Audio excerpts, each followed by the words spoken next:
In this video, we are going to talk about everything you need to know, or we already know, the viewer needs to know, about the armies of the Old World. We're going to keep it nice and snappy. We're going to get straight to the point and talk about which armies are being released. So, Liam, what is on the horizon for the Old World? So, Games Workshop have revealed the 9 core armies for the game. They are going to be the Kingdom of Bretonia, Empire of Man, Dwarven Mountain Holds, the Wood Elf Realms, and the High Elf Realms. And then on the other side of the coin, you've got the Orc and Goblin Tribes, Warriors of Chaos, Beastmen Grey Herds, and Tomb Kings of Kemeray. There you go. I was giving you a review, a little thumb up or thumb down as what I think of all the armies. Mainly from And that's it, short and snappy. Good coverage quickly on that point. Good coverage of armies there, I feel like. That's not terrible. It's not got all of the things you'd probably consider to be integral to the Old World, but it's enough to keep us going for now. Yeah. What would you want in there? Were there anywhere you were like, oh man? Vampires, probably. Yeah, vampire. There's a lot of fanboys vampires.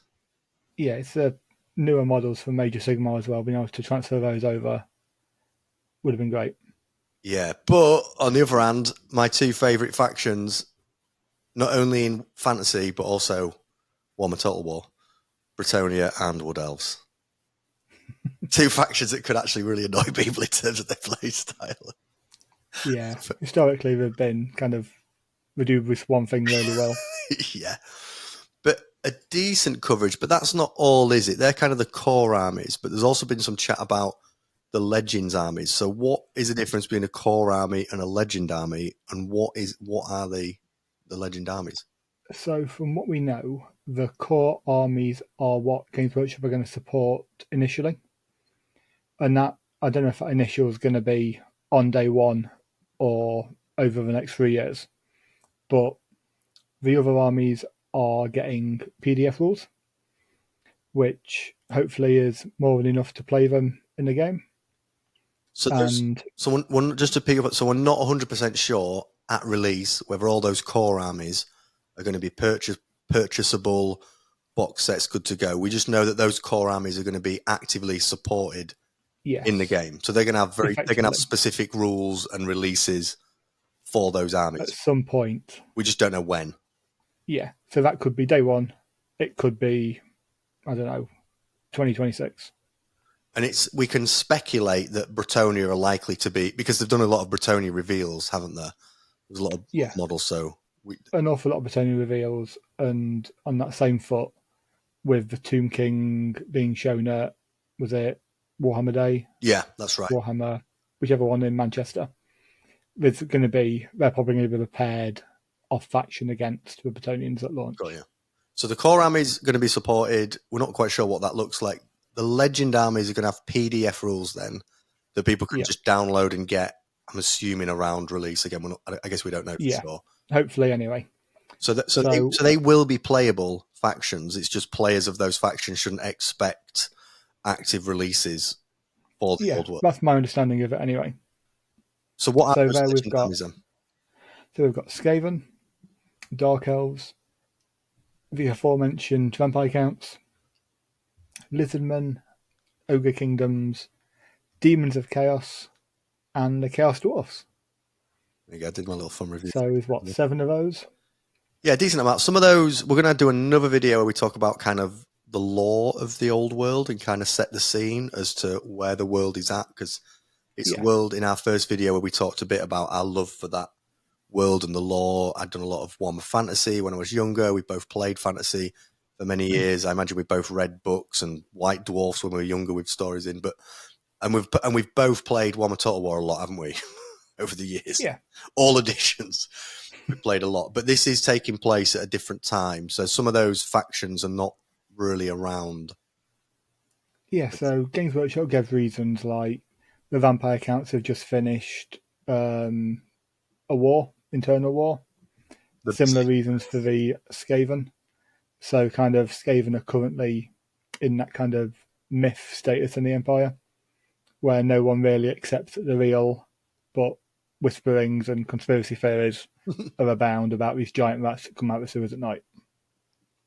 It's just a conspiracy, lads. You've nothing to worry about. They're not going to plague and put nuclear bombs under your towns and cities. They're definitely not going to work out how to use nuclear weapons.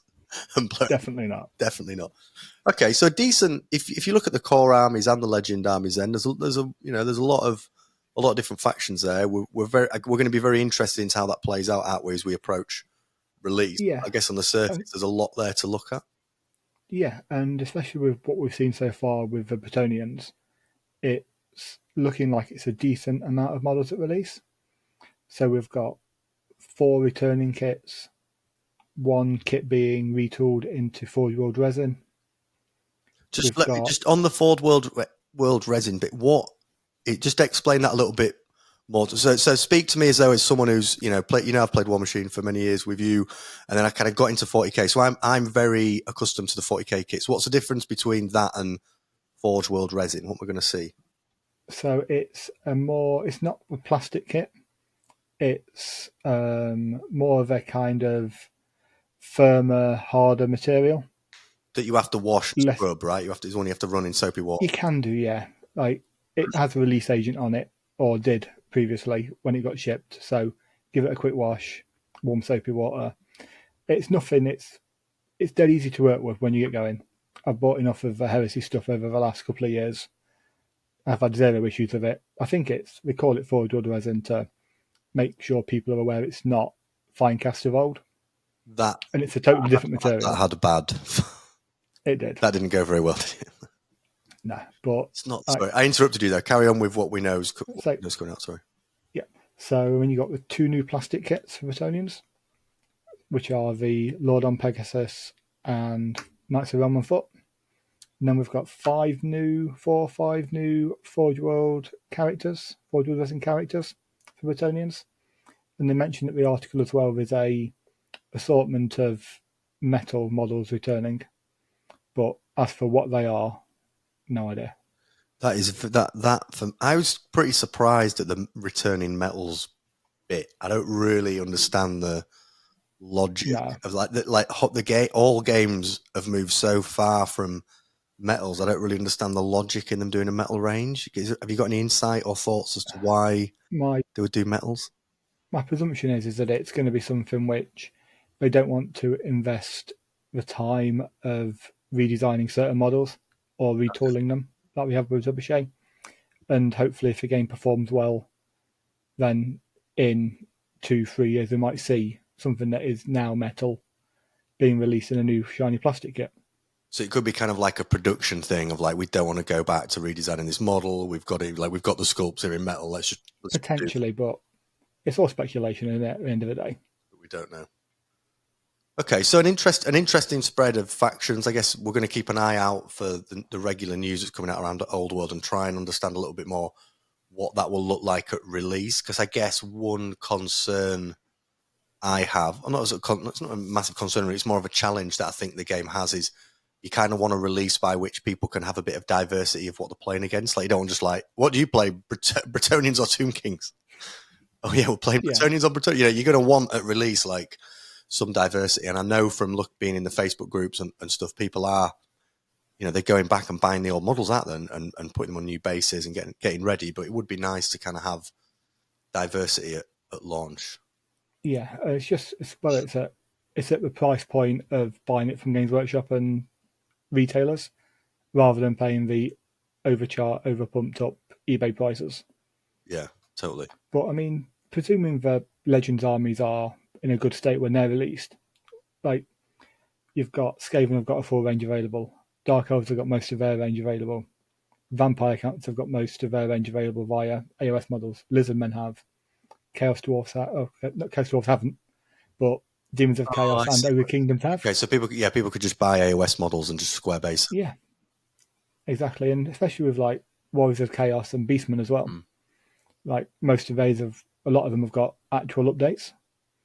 So the new AOS Slaves to Darkness models are excellent, redesigned, reimagined Warriors of Chaos. Yeah, I'd certainly be looking down that route if it wasn't for what I'm actually working on. And one last bit of random speculation before we wrap this one up. Do you envisage the core armies and the legend armies being able to kind of go toe to toe with each other? Do you think that's a world they're trying to, a situation they're trying to create? Because I'd hope so. Yeah, good, same. Like, there's no point having when any game releases, like, you know, when 40k has a new edition, like, you get the indexers, you get the out of the box everyone can play, and then a codex comes out, and suddenly that's now the best thing.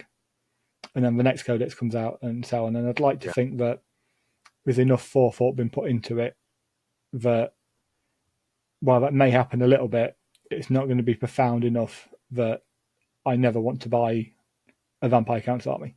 Yeah, that makes sense. Well, we shall wait and see. We will hope and wait and see. I think that's a good snappy look at getting everybody up to date with what they need to know about the armies. We're going to keep churning content out on stuff that we're kind of getting ourselves up to a point by which whatever comes out, we're going to look at that straight away, aren't we, Lee? We're kind of covering all the bases. That's the intention. Yeah, I think that's everything people at the moment should know about armies. Hopefully tomorrow they don't release a edit this. We've got a few days. Damn it, they release something. Cool. All right, folks, thanks for watching. We will catch you next time. Bye.